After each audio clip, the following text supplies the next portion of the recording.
да пратам порака до сите економисти и тие што се јавуваа и што кажуваат дека транспортерите најмногу заработуваат, имаат високи цени, да ми кажат како успеавме над 200 камиони да ги донесеме на протест ако имаат толку многу работа. Што значи нашата работа е преполовена, 70% е намалена. Единствено нешто што од бок ни падна, тоа е цените на нафтата, затоа што све друго, ако успееме да добиеме секоја мерка, тоа значи дека треба и да вратиме. Така да, ова беше еден предупредувачки протест за да не видат. Овие се огромни инвестиции кои што се вложени кај транспортерите. Ние се бориме со невидени работи кои што се случуваат на терен. Дали се конвои, дали се судари во тие конвои. Нашите возачи остануваат по 10 дена на пат, што значи дека се зголемуваат трошоците за нивни дневници. Така да апелирам до владата, сите овие барања кои што ги доставивме, ако веќе сакаат да бидеме сите солидарни, рамноправни, нека воведат прогресивен данок. Па најбогатите, кои што влегуваат и банките, овие осигурателни компании, телекомуникации, сите други што земаат огромни профити, а лесно може да го видат од завршните сметки, нека платат 2% данок и да го накажеме, да го наречеме данок за ковид.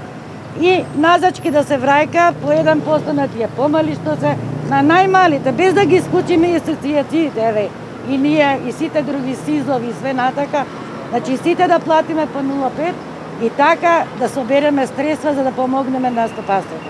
А вака само првите 2-3 месеца теретот отпаѓа на превозните трговски друштва, видовте беа мешани, имаше и автобуси, и комбиња, и камиони, и патнички возила, и новија граѓани што се движат овдека, и ние сите треба да платиме, а на светската берза цената паѓа.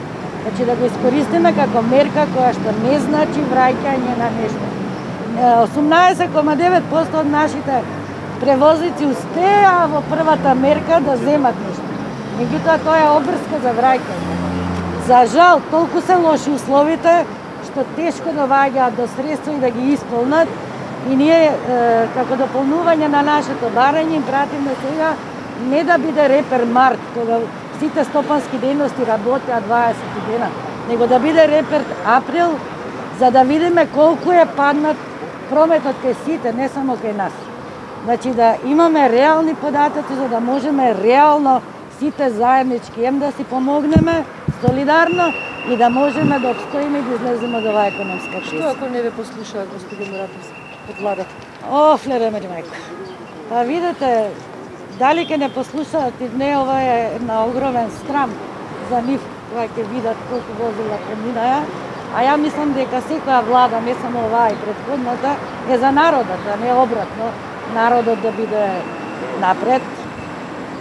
Па ќе видиме, ќе заседаваме, што ќе биде, како ќе биде. Меѓутоа, и да поминете низ околинава на Скопје и низ Македонија, ќе ги видите паркинг плацовите се полни со возила. Што значи дека микро, мали, средни, имаме 2-3 средни, луѓето работат со преполовени капацитети. Дали им вртат 2-3 камиона и тоа како ќе ги вратат, тоа е прашање на нас. Може да не ги повторите барањата уште еднаш? Па ние баревме место акцизата да се воведе прогресивен данок, со тоа што ќе се офатат сите субјекти, стопански, нестопански.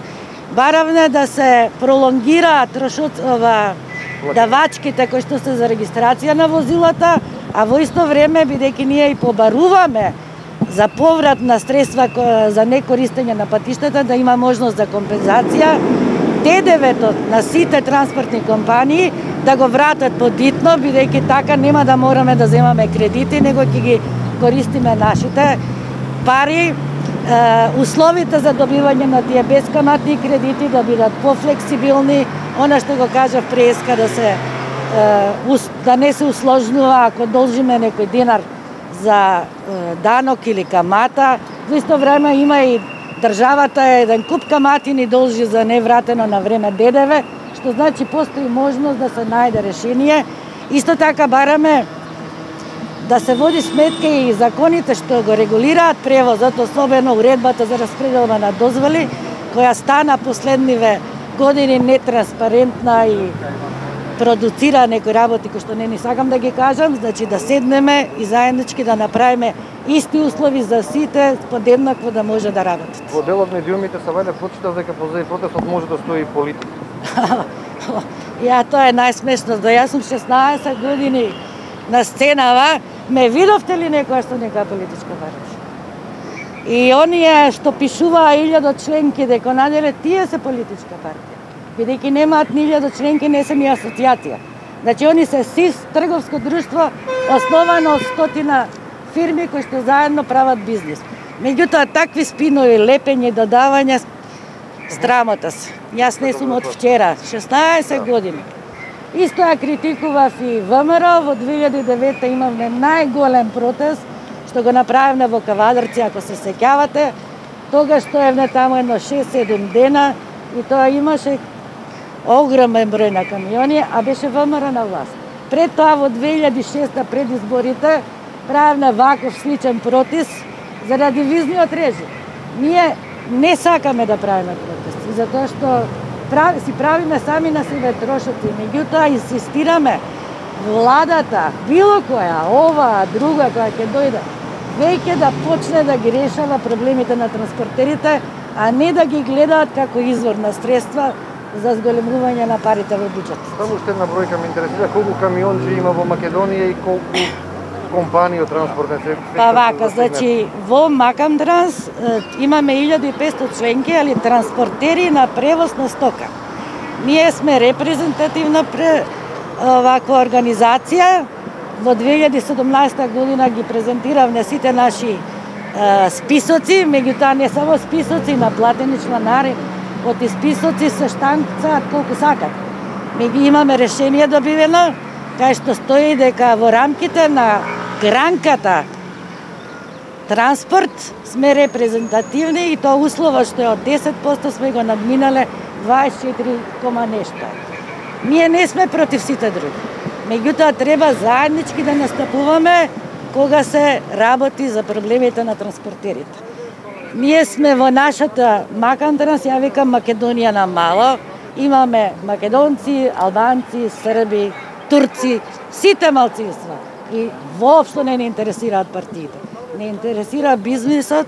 Имаме огромно знаење кое што на секоја политичка партија како довеќе на власт, така нудиме да им помогнеме заеднички да работиме да се воспостават подобри услови за работа.